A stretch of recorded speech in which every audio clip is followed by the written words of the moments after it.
একটি নষ্ট স্পিকার নিজেই ঠিক করে নিলে কেমন হয়? আজ আমরা একটি নষ্ট স্পিকার ঠিক করব। এই স্পিকারটি সম্পূর্ণই ড্যামেজ হয়ে গেছে, কারণ একটি এমপ্লিফায়ার দিয়ে দীর্ঘ সময় একটি স্পিকার বাজালে স্পিকারটি ড্যামেজ হয়ে যায় বা কয়েল কেটে যায়। আজ আমরা এই স্পিকারের কয়েলটি চেঞ্জ করে আপনাদের দেখাবো কিভাবে সহজ পদ্ধতিতে কয়েল চেঞ্জ করবেন।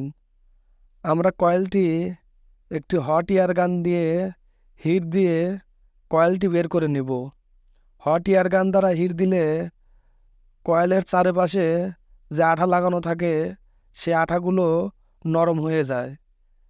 সেজন্য একটি হট এয়ার গান দিয়ে হিট দিয়ে আঠাটুকু নরম করে আমরা ড্যামেজ কয়েলটি বের করে নেব।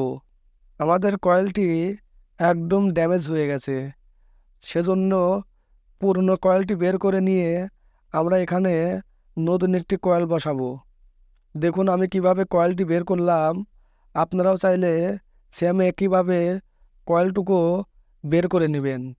দেখুন কয়েলগুলো একেবারে অবস্থা খারাপ, কয়েল ভিতরে ছিঁড়ে ছিঁড়ে আটকিয়ে গেছে। এখন আমরা খুব সাবধানতার সাথে কয়েলগুলো বের করব। এই কয়েলগুলো ভিতরে আটকে থাকলে আমাদের স্পিকারটি আর আগের মতন বাজবে না, সাউন্ড অনেক খারাপ হবে। দেখুন আমাদের কয়েল, আগের কয়েল।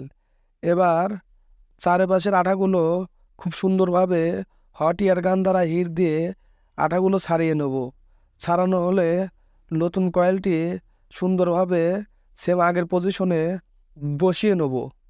অবশ্যই খুব সাবধানতার সাথে কয়েলটি বসাতে হবে।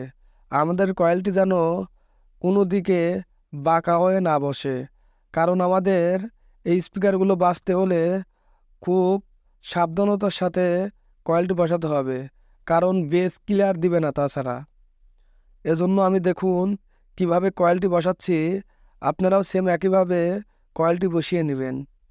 কয়েলটি বসানো হলে সুন্দরভাবে দেখতে হবে আমাদের কয়েলটি মাঝ বরাবর বসেছে কিনা, এবং সম্পূর্ণ কয়েলটি ভিতরে ঢুকবে না, হালকা একটু বের হয়ে থাকবে।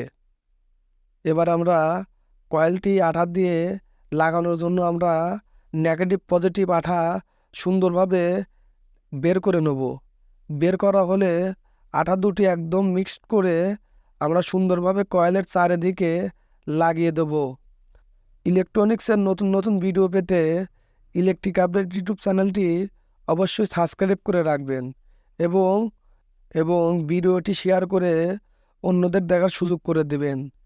চাইলে ইলেকট্রিক আপডেট ইউটিউব চ্যানেল থেকে ঘুরে আসতে পারেন ইলেকট্রনিক্সের দারুণ সব ভিডিও মিস করে থাকলে।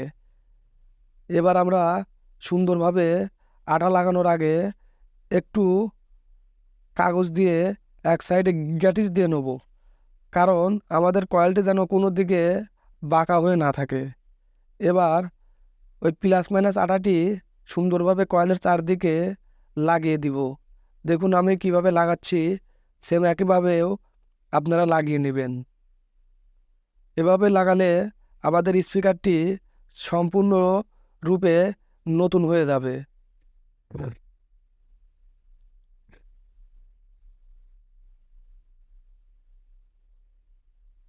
আমাদের আঠা লাগানোর কাজ কমপ্লিট। এবার আমাদের কপার ওয়্যারটি সুন্দরভাবে চাকু দিয়ে ঘষে আমরা তামার কেবলটি বের করে নিব।